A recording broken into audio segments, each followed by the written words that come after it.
Friends, I'm that quiet kid, the quietest kid in the room.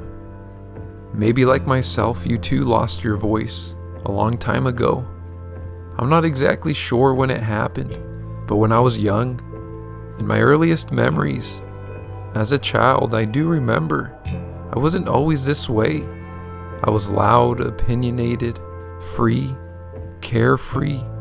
In grade school, things eventually would change. I became shy, quiet, and lost my confidence to speak in a room full of others. I always wonder if there are others out there like me, to who this also happened to, who also feel or have felt the same way.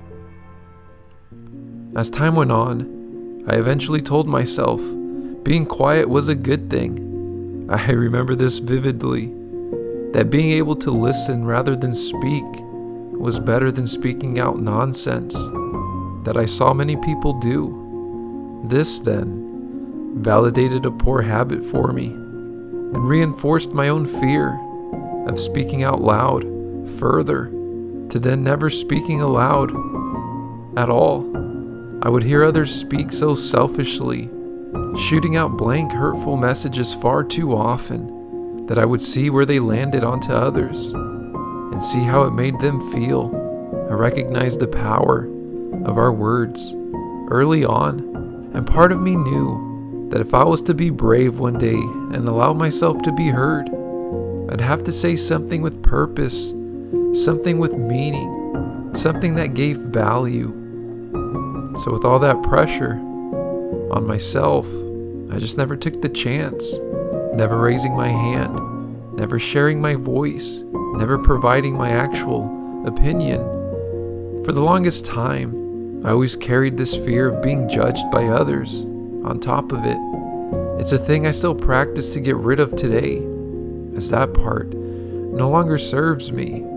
But being the shyest and the quietest in the room, friends, wasn't all bad. It did have its benefits. It allowed me the time to practice listening to what people were actually trying to say, allowed me to realize how vulnerable we truly are when we do speak, and how beautiful that can actually be.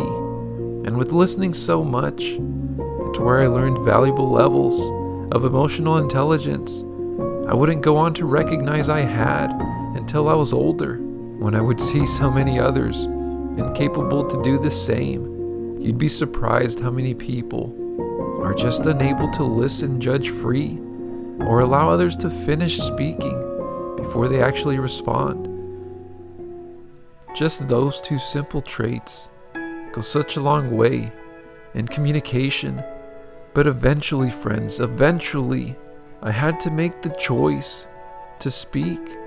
And I hope you can too, because you'll eventually also realize being shy, being quiet will become a hindrance in your life. Being shy, being quiet will no longer be helpful. Eventually, you'll also get tired of only listening, as you'll realize that those speaking so much this whole time have had nothing good to say. It'll be at that time, our time, to speak, friends. And since we have spent our whole lives listening, we know exactly what needs to be said.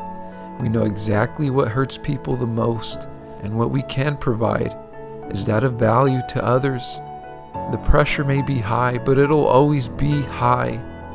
However, we've built ourselves up for this very moment, this whole time, and now we are ready. We are here, and we will be heard.